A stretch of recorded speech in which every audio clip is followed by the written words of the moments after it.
Coach, we're now just days before the first game. Do you feel like the team is where you wanted them to be at this point? Well, no, because I don't want the team where I want them to be until late February. We want to peak in February, but we're getting better, and as a coach, that's what we want. So I don't need to be great in November, December, but we do need to be great in February. And so we want to continue to get better, but the guys every single day are getting better. I told them the other day, I think we've only really had one bad practice. There's some we could have been better at, but I've only had one bad practice. So if you can get that as a coach, you're pretty happy about it. How have Ryan Harrow and our three freshmen meshed into the group? Obviously, you had 9 newcomers last year, just 4 this year. It might be a little easier. It's been a lot easier. I think the leadership of our team has been great. For those guys to mesh well, you need the seniors to have senior leadership, and our seniors have been incredible. And our sophomores, who kind of got thrown in the fire last year, grew up last year and grew up fairly fast. And so it's been a pleasure this year just to be able to see the continuity of everything. So it's been easier for Ryan and the freshmen to kind of adapt to what we're doing. Obviously, there's a lot of talk of high expectations for this team.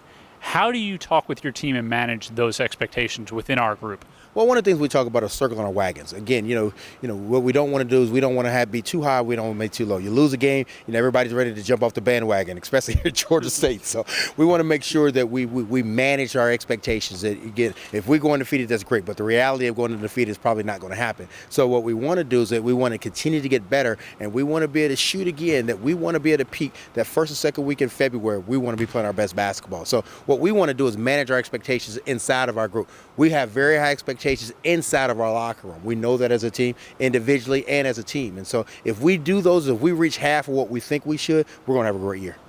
And finally, before we let you go, obviously there's been a strong push for season tickets this year. The lower bowl is getting close to being sold out.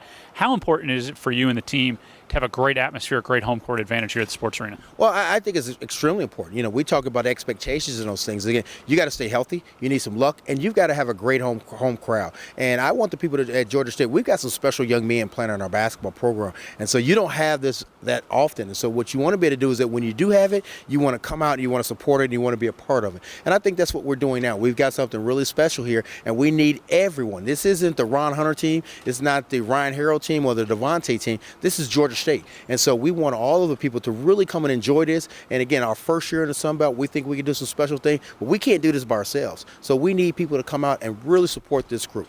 All right, Ryan, you've now been here for a few months. How's the transition been from Kentucky to Georgia State? It's been good. The guys have really, accepted me and made me feel like family. And, I'm back home now, so it's a good feeling to be back home and see my family. And, the guys have just welcomed me, and I really appreciate it from them. Coaches helping me out and getting me acclimated with the guys, so it feels good. How much are you looking forward to the season getting underway Monday night with an exhibition game against Shorter? I'm just happy basketball's here now. We've been doing all the practicing and been playing against each other. Now we get to play against somebody else. We get to see how our hard work is paying off. Manny, last year at this time, you were coming in, you'd practiced for a year, but you really didn't have your game legs under you, and you struggled a little bit the first couple games. How much better do you feel this year now that you've been practicing, ready to go, going with the team? I feel a lot better. Last year when I was out with the injury, it's been times, I say mostly the whole summer, I couldn't really do much but just watch and observe and learn the system. But now this year, I got a year under my belt, and I've been able to work out the whole summer and be able to just get myself prepared. I feel a lot more comfortable, to get ready for this next season coming up. Last year at this time, you were coming in, obviously coming off the summer, had some injuries and stuff, and getting your legs under you. How much different is it for you this year now? Practice already going, and with the newcomers that have joined the team, including Ryan Harrow. It's been good. This year, we was able to start earlier in the summer, be able to play with each other and practice with each other. So now I feel like the chemistry is definitely a lot better than last year. And also, everybody's not so new, not so fresh. Everybody learns the system. Everybody learns the offense a little more. And now, definitely with Ryan, with that extra piece, with his, attributes, I feel like it's going to be a plus for this team this year.